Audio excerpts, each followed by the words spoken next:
Hi, my name is Stephanie Baric, and it's my pleasure to be here today to talk to you about integrating the elderly in the economy. I am a child protection consultant working with UNICEF, and for those of you who are not familiar with UNICEF, although you're the ECOSOC group, so I would expect you to know UNICEF, it's the part of the UN that focuses primarily on meeting children's needs and also protecting children's rights. And UNICEF is working in over 190 countries. I'm actually here today on behalf of the U.S. Embassy. I am a member of the American diplomatic community in Israel. My husband is an American diplomat.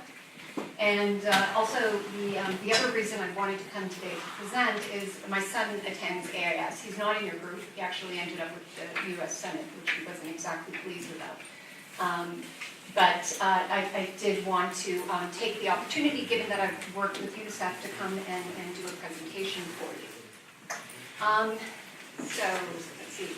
With UNICEF, I'm currently working on a global program that's being implemented in 16 countries in Africa, and the program itself is addressing female genital mutilation. I don't know how familiar you are with FGM. We're not going to have an opportunity to necessarily talk about it right now.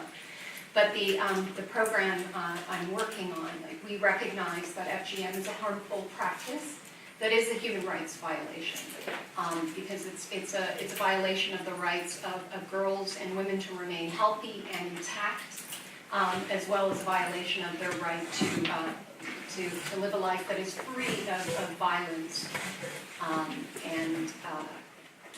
to live a life that's free of violence and discrimination. So given that I'm focused on children, you may ask yourselves, why am I presenting today on integrating the elderly in the economy?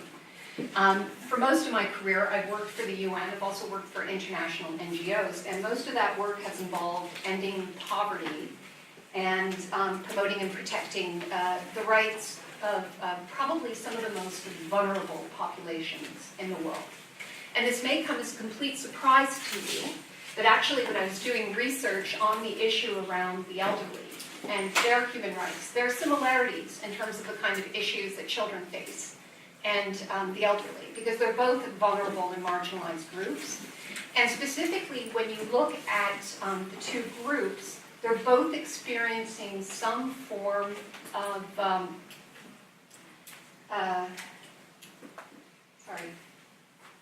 they're both experiencing some form of discrimination and social exclusion. And the thing is, with discrimination and social exclusion, what happens often is that it limits your access to economic, social, and political opportunities. Now, what I'm going to do today in my presentation is to make the case to say that when you talk about integrating the elderly in the economy, you have to take a rights-based approach that is comprehensive, that understands that in order to achieve economic rights, you have to also address social and political rights, because they're linked, okay? Now, if you're confused, I promise you it'll all make sense once we get through the presentation. If we could go to the next slide, please. All right, so here's an overview of the presentation. I'm sorry, this week has just been crazy, and I practiced this, and now I'm at a complete loss because I'm finally at the end of a crazy work week.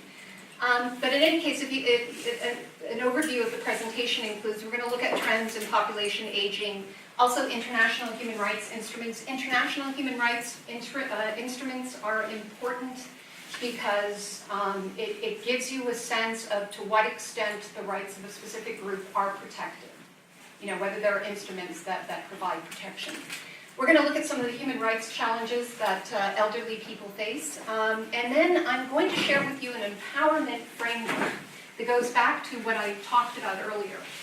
If you want to ensure that the elderly exercise their economic rights, you have to have a holistic or a comprehensive model that also looks at their social and political rights.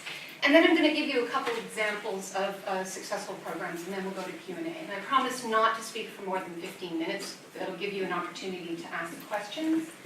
And I also think it's too long to listen to anyone speak for more than 15 minutes, quite frankly. Okay. And so beginning with the trends in population aging, I think that I certainly was surprised to discover that globally the population over age 60 and above is growing faster than younger age groups. And I'll tell you why. As someone who has focused on children's issues and youth issues, because at UNICEF we work with children up until the age of 18, we typically talk about youth bulge. I don't know how many of you have heard of youth bulge. And it's a term or a phrase that's often applied in the Middle East and in parts of Africa. And the youth bulge basically means that as a result of child survival programs, because there was a time back in the day when children in developing countries didn't make it past the age of 5. But because we've done more work to support health for children, more children are surviving. And so what we're seeing is that in some countries, the population, the youth population, and I'm talking about 15 and under, is 50, 60, or 70%.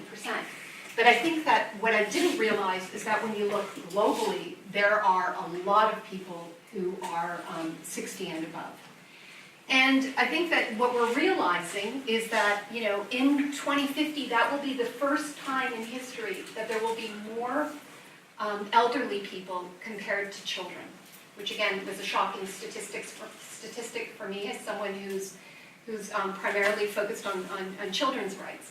And so what it means is that if you look at those numbers, it behooves us to begin to look at ways of ensuring that the elderly can exercise their economic, political, and social rights. We could go to the next slide. Okay, and there were two issues that I wanted to bring up around population aging, and they're important for different reasons. First of all, with women, we already know that you know, there are more women who are age 60 and above. And it's because women typically tend to outlive men. We live longer. And it's double. You know, women are twice as numerous once you get to 80 and above. And it's important that you understand when you're talking about, again, you know, I will put a lot of emphasis on when you're talking about discrimination and social exclusion, it's understanding all the aspects of discrimination.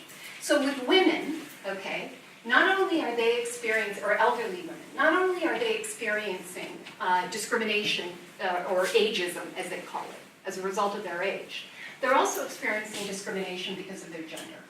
And in a lot of countries, we know that women tend to be less educated, and they also tend to have a history of earning less money.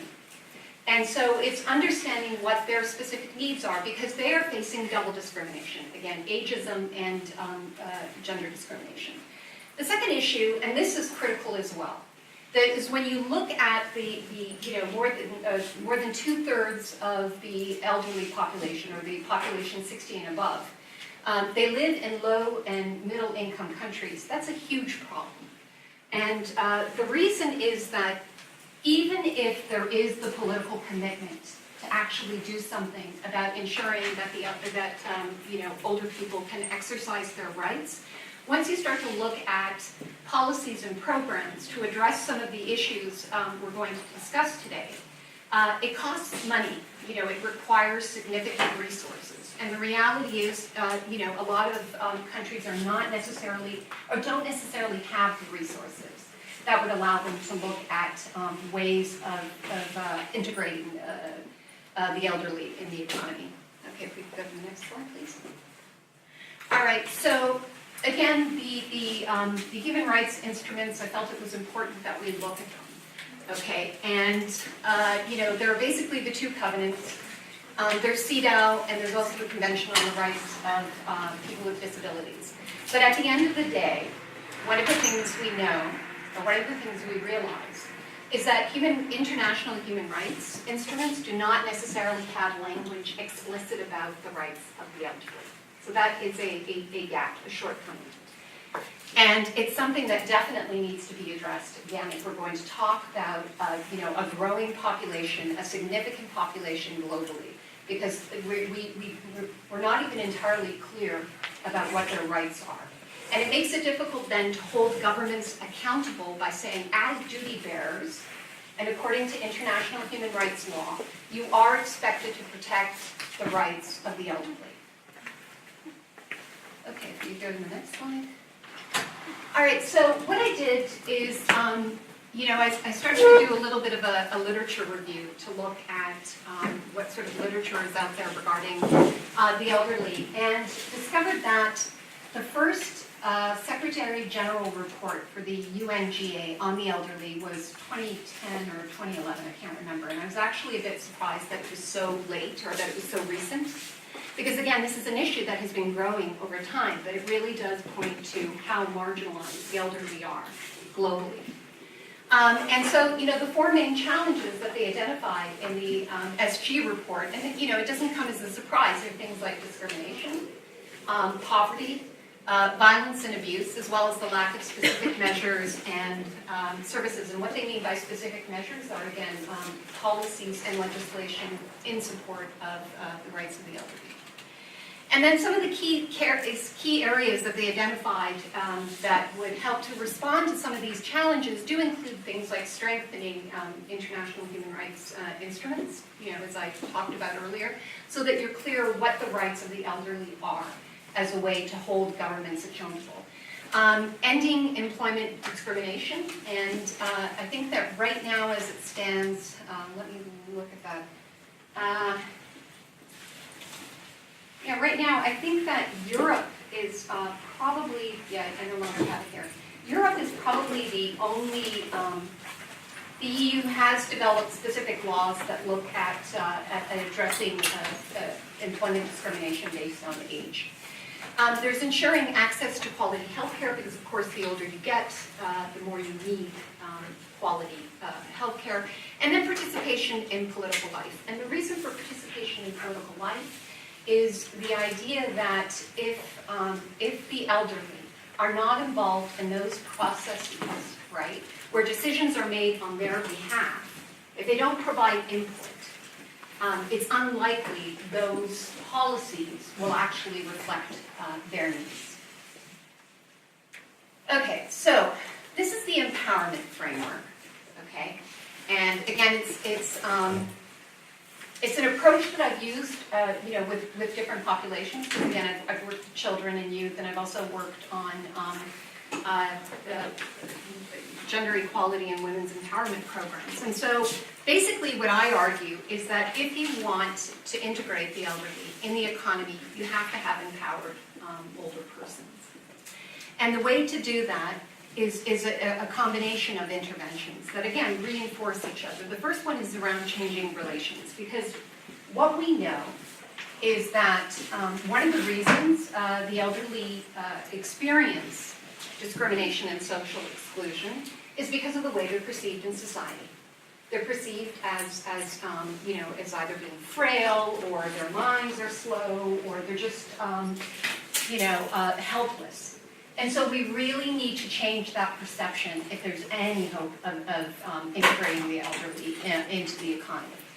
And then the next part is transforming structures. And transforming structures is basically this idea that you have to have policies and legislation in place that support the rights of the elderly, in addition to services. And I've got healthcare listed here, but its services include education, social welfare, social protection, those kinds of services.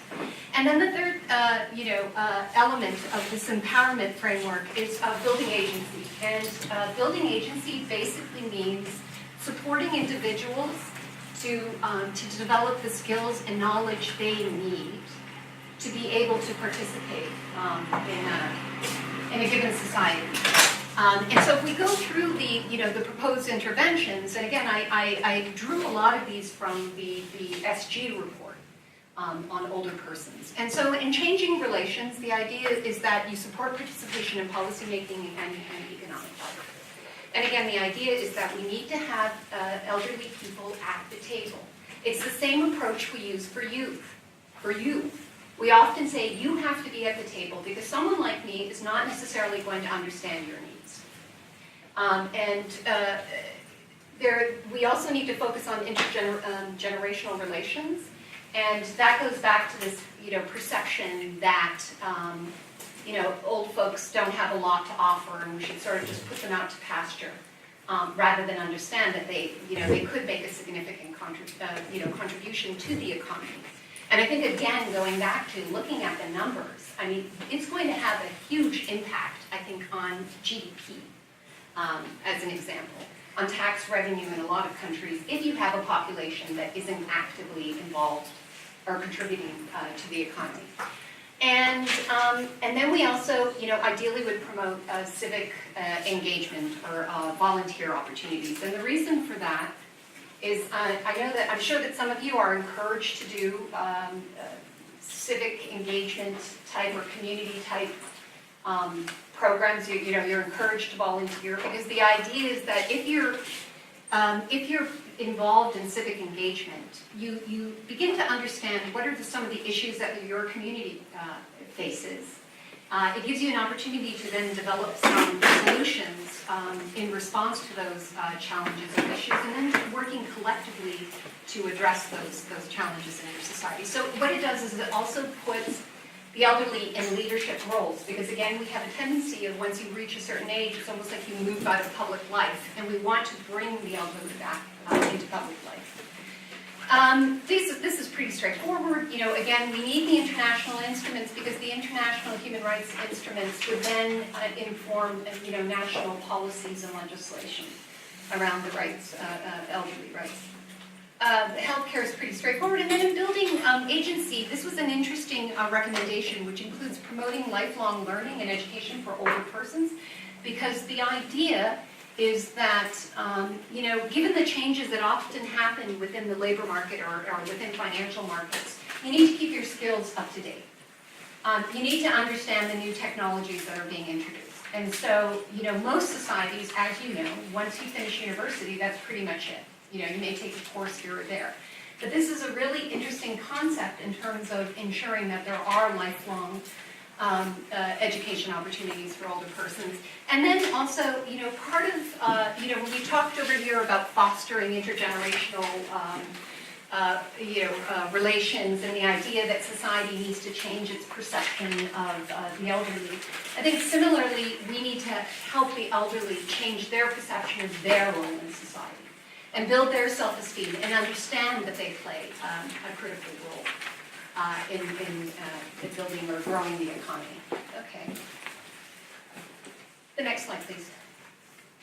All right, and so what I wanted to do was go over, a couple of examples of successful interventions. There are these third age universities.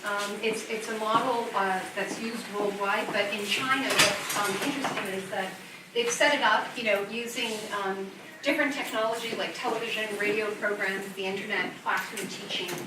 And there are 30,000 third-age universities in China, and something like 3 million older students, studying in their programs.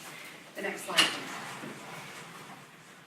Okay, and then another example, and it's funny, that I found BMW, because I actually drive a BMW, but it's very beat up, and so I thought I would love to drive a convertible like this. But this is a really interesting example of, a wealthy country, trying to integrate the elderly in the economy. At BMW, one of the things they realized was that their workforce was aging.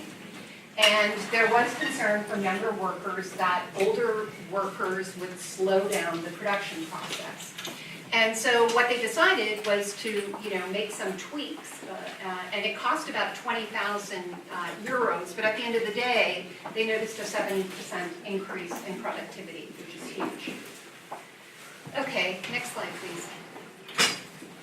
Okay, and there was one other example that I wanted to give. The other thing that I found really interesting when I was sort of doing a desk review of literature out there about the human rights of older persons is that the only NGO that really came up, international NGO, was HelpAge International. Hi.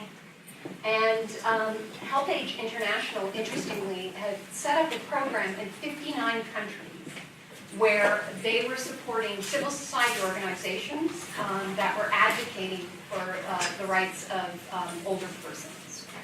So, these examples are just to give you a sense of the type of programs we're talking about that would be necessary in order to get us there so that we can fully integrate the elderly in the economy. So why don't we go to Q&A?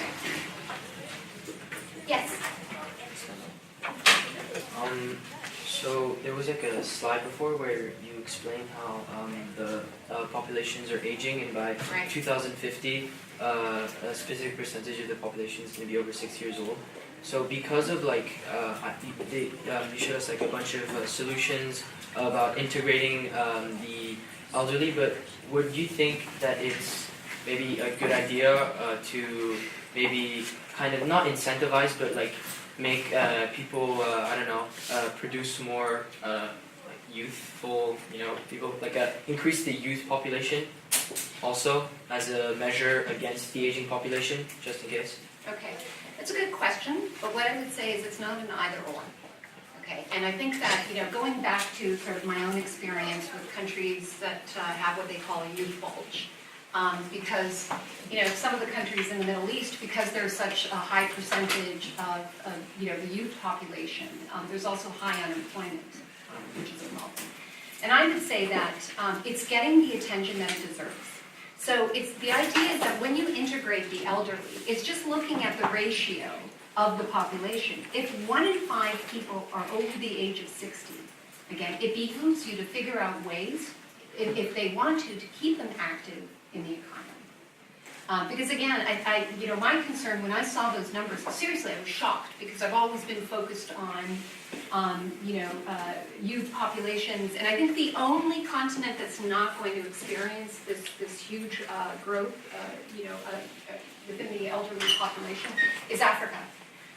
But again, looking at the numbers, I think that it would be strategic for countries to figure out ways to really do both. And I feel like internationally, the attention is there and it's understood around youth. So, you would be surprised at some of the things that I talked about. They're already thinking about these things with youth, but they're not thinking about these programs or these approaches when it comes to the elderly. Thank you. Thanks. Yes? My question is actually also about the 2050. Right.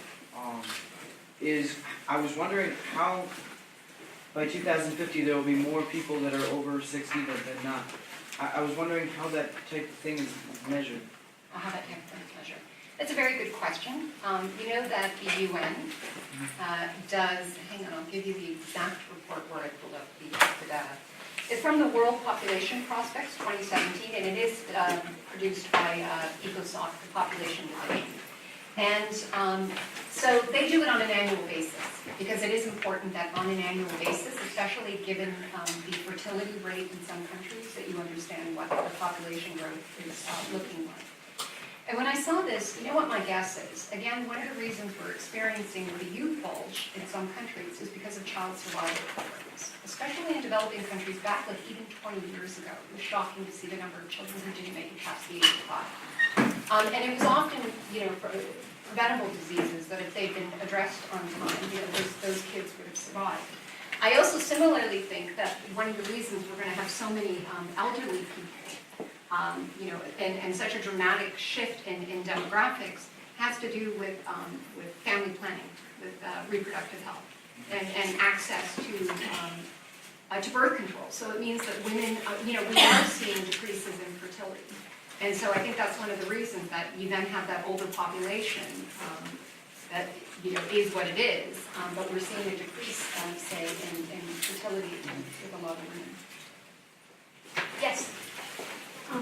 Do you believe that the UN and large companies such as BMW and Apple can cooperate in those situations? Absolutely, and although I'm going to be very honest with you, because we often talk about, at the end of the day, if we want to see change, right, if we want to see, again, issues around discrimination and social exclusion addressed, that it really should be a multi-pronged approach that involves governments, right, and civil society, and social movements, and communities, because communities are not necessarily represented by civil society groups or social movements, and the private sector and academic institutions. My only struggle with the private sector is that, in my experience, anything they do it goes back to profits. And with some of these issues, I think that BMW was clever. You know, obviously it's a very clever model. But I'm not necessarily hopeful that all companies are going to turn around and say, well, let's try and figure out a way to make some investments to ensure that our aging workforce, that, you know, we keep productivity where it needs to be, even though our workforce is aging, which is one of the reasons that I feel like, you know, international human rights instruments are important, because what it does is it, again, it puts the onus on governments to make sure that there are policies and programs in place. But it also allows the government to hold private sector accountable and say, you know, these are the laws. You've got to figure out how to integrate the elderly in your workforce. Thank you. Yes? So you said that there are going to be more people that are going to be older than 60. Right. So doesn't that mean that like some companies will have to hire people that are older 60? Yeah, and that's exactly what I was getting at. I think that, you know, we're going to be forced to figure out what to do with the elderly.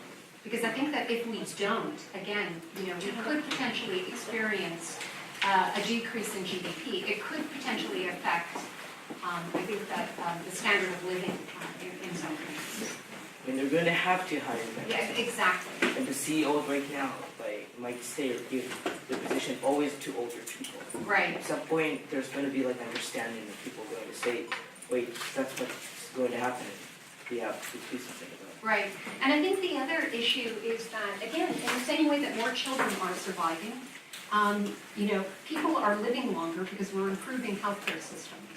And so, you know, you're right. There just comes a point that, given how big that population will be, we're going to have to figure it out. I think that what surprised me is that more isn't being done. Recognizing that 2050 is literally, in terms of human development, around the corner, literally. So, right around the corner. Okay, thank you. Yes? First of all, thank you so much for the presentation. I'd like to ask, what do you think will happen to services such as Social Security as life expectancy becomes higher and there are less people inputting into that system per beneficiaries? Yeah, and it goes back to, I think that, you know, we're probably going to, and we've been doing this steadily over time, right? Because I can remember when I was a child, you know, you could retire at the age of 60. And then they put it up to 65, and then 67. And again, because people are living longer, I think that they'll probably have to you know, increase the age. But it's a very first world problem, and I'm less worried about it in wealthy countries, because at the end of the day, there's tax revenue, and there are ways of figuring out how to tax the system so that you can cover, you know, pensions. And I also think that there's often this complaint about, you know, paying out pensions to lots of old folks. Well, they've worked most of their lives, and it's the least that we can do. But again, I think that it's more about shifting expectations around what the workforce should look like, what kind of skills they have, and how we can do a better job, especially for those you know, people who do want to continue working, figuring out how to keep them in the economy, active in the economy. Yes? So today, people, like, we know at a certain age we're going to get our pensions, and like we're going to work until a certain age, and then we're going to stop and we're going to get.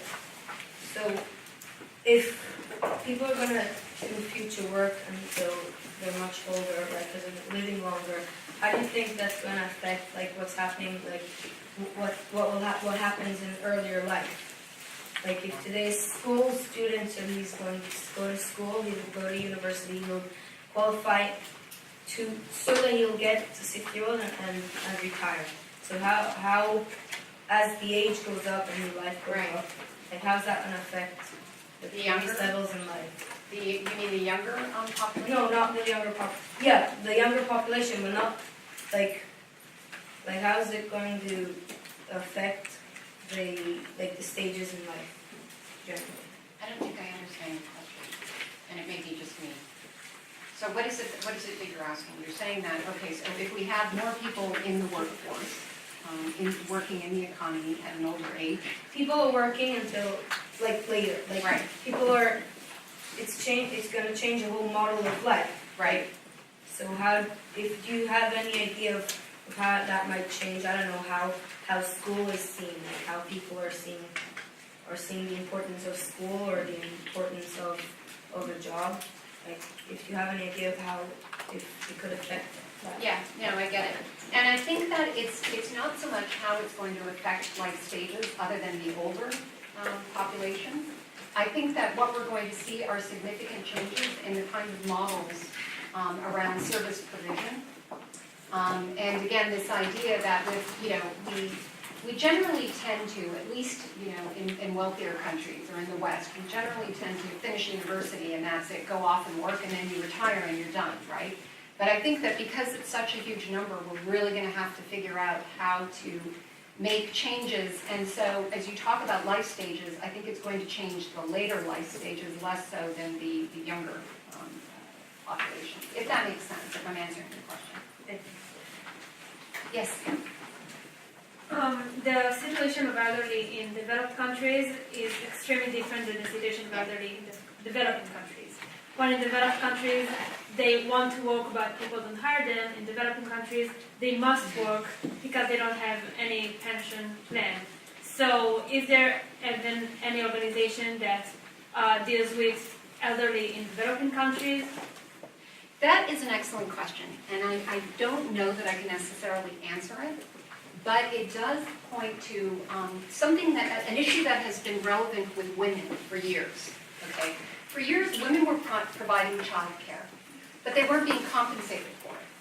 And so I don't know if you're familiar with a feminist in New Zealand who wrote a book, it would have been in the early 70s, where she said, we really need to start to understand the contributions of women who do not work, outside of the house, but they're taking care of children. And we need to recognize what kind of a contribution that makes to our economy overall. And that never panned out. But you're right, I mean, what I was thinking about is, child care in developing countries often does fall on older people. So it's the grandparents who are, as we see more and more women entering the workforce, and not just in wealthy countries, but in developing countries as well, child care has now become an issue. And so I think that, this would be the opportunity to begin to look at how do we recognize things like the elderly taking care or providing child care, understanding how we can compensate them, because again, at the end of the day, their contribution is huge. Because it allows, then parents to go out and participate in the labor market because they don't have to deal with child care issues.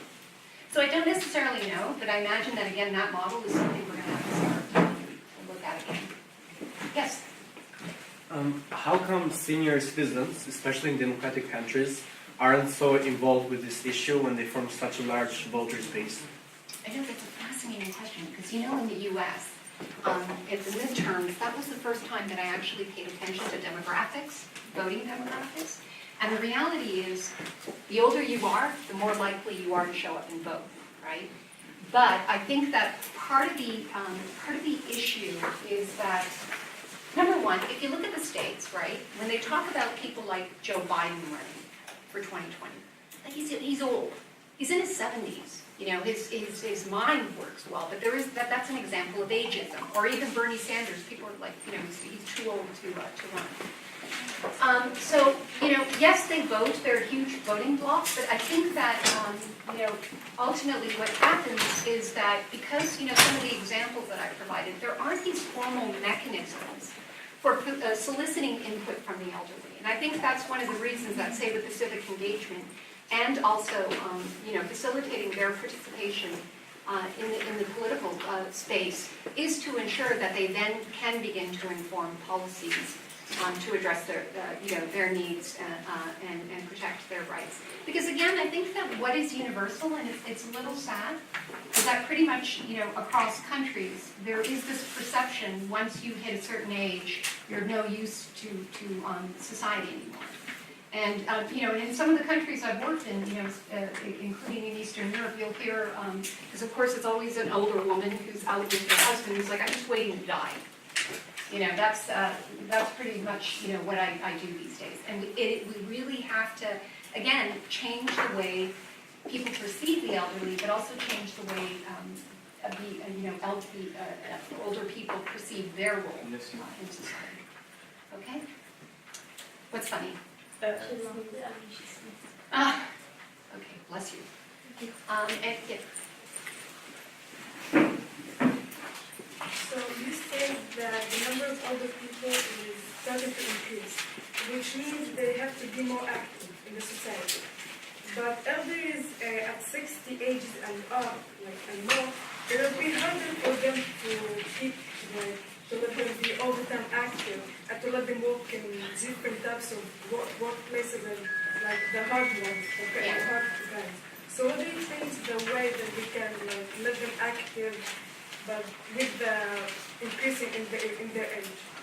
Yeah, and that's an excellent question, because I don't think that when I was looking at the numbers and saying we really have to figure out a way to integrate them in the economy. I mean, the reality is their health is not what it used to be, and the truth is they can't do this. A 70-year-old cannot do the same physical job as a 20-year-old. That's the reality.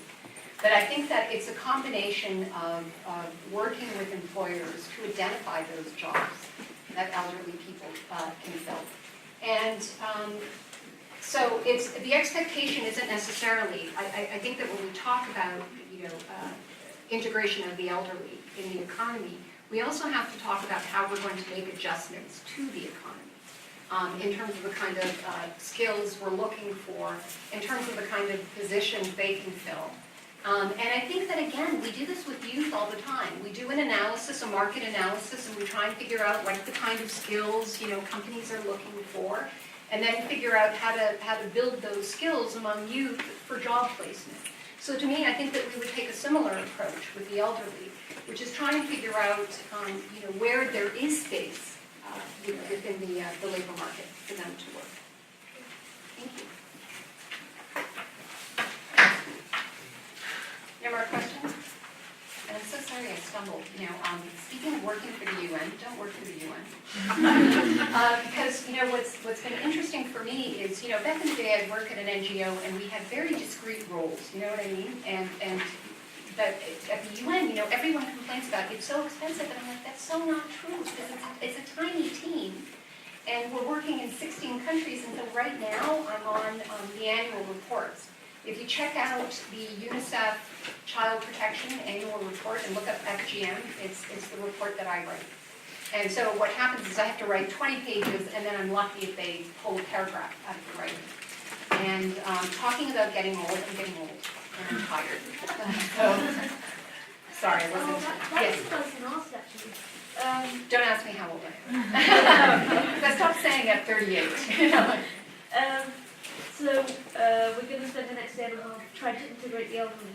Do you think, to what extent do you think the elderly actually want to integrate? So if we're trying to do something that is best for the elderly, what would they want? Okay.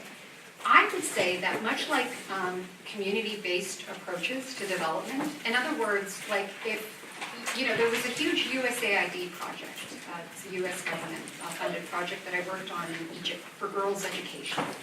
Okay, and the idea wasn't that we walked into villages and said, "Hi, I'm a white lady, and I really think you need to put your girls in school."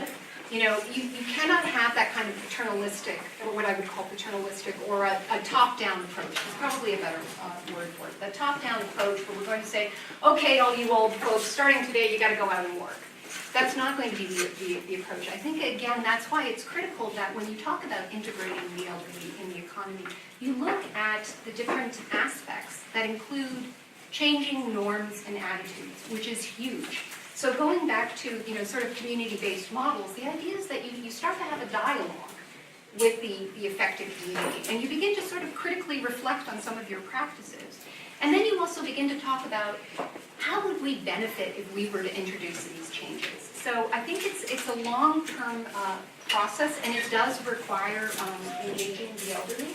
It really does need to be an inclusive and participatory approach. But again, this shift in norms and attitudes around the elderly is both the way society perceives them and also the way they perceive their role, what they think their role is in society. And I know that certainly in North America, and again, it's a wealthy economy, it's a very different situation. You do increasingly hear older people say, I want to stay employed. I want to continue working. But what happens is that, right now, the way the system is set up, the idea is to sort of move the older workforce out. And what I'm saying is that I'm shocked, given the demographic shift that we're going to see, that governments and the private sector aren't doing more to integrate the elderly in the workforce. Yes? Do you think raising awareness about the demographic stats will change the way the elderly sees their role?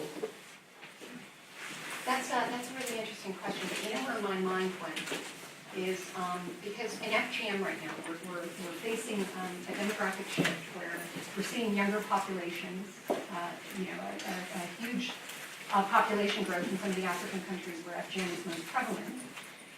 And one of the things we've talked about is we need to ring the alarm bell to get member states to recognize how big the issue is and what it means for the number of girls who will be at risk of FGM.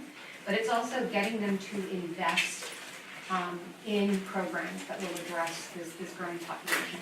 And so I think that I'm less worried about, necessarily getting the elderly to recognize what their role is in the economy, because again, I would, especially in wealthier countries, there is a willingness to do it. I think it's not so much shifting their attitudes, it's shifting our attitudes, those who are not 60 and above. Because it's not a criticism, but of course, we immediately start to think, well, if I'm going to worry about employing the elderly, what does that mean about youth? Because we know that in a lot of countries, including wealthy countries, there is this situation where you finish university and you don't necessarily have a job immediately. But again, it requires planning, and that's why I'm surprised we haven't done more planning to try and figure this out. Okay, thank you. You're welcome. Yes? So also about FGM, just kind of like a semantics question. Why is FGM considered a violation of human rights while circumcision is not? Okay. That is an excellent question. And the difference is, I'm slightly embarrassed to get into, female anatomy with kids who are around my son's age. I really thought I would be a cooler parent, but I'm not. Is that nail circumcision does not adversely affect men and boys. We know that it is very rare that nail circumcision results in health problems. With FGM, there are 4 forms. The most extreme is cutting off the clitoris and sewing up the vagina. And that leads to all kinds of health problems. It also puts mothers at risk when they're delivering babies, and it also puts their babies at risk. But even the less severe forms of FGM, there are so many health issues, because at the end of the day, what we're saying is leave girls intact, leave their vaginas alone. It's not the same as male circumcision, and that's one of the reasons that we also said we need to stop calling it female circumcision, because that's the fallback. Well, male circumcision is fine, and even at one point, WHO was encouraging male circumcision because the understanding was that it lowered the risk of HIV. Whereas, FGM, it not only affects their health, it also, their physical health, it also affects their mental health. And that's another area that we haven't even started to look at, again, because the resources are so limited. But you'll often hear girls and women say that it was one of the most traumatizing experiences they went through when they were a child. Thank you. I think, Stephanie, you've got time for one more question. Okay. Yes? So you said that some big changes would be made into society, into the economy, if the elderly were introduced more into it. Right. What sorts of changes and to what extent would the economy change? I think that, if we're talking about 1 in 5 and going back to, you're Alex, right? Yeah, you're my son's friend. But going back to Alex's question, because people often raise that about, well, if we have an aging population, that means that there are going to be more people, accessing Social Security. I think that it's going to have a huge impact, and it really does mean that we need to rethink the kind of jobs that are available and the kind of skills that are needed. And again, going back to, I don't think that anyone's naive and thinks that a 70-year-old is going to, have the same sort of resilience or, will have the same energy as a person 50 years younger. But again, it's the way we approach youth employment. You do market analyses to really understand what's going on, what kind of skills are needed, and where you potentially can insert youth to make sure that they have an opportunity to find jobs. All right, so your questions were excellent. And Thank you so much for your presentation. Thank you.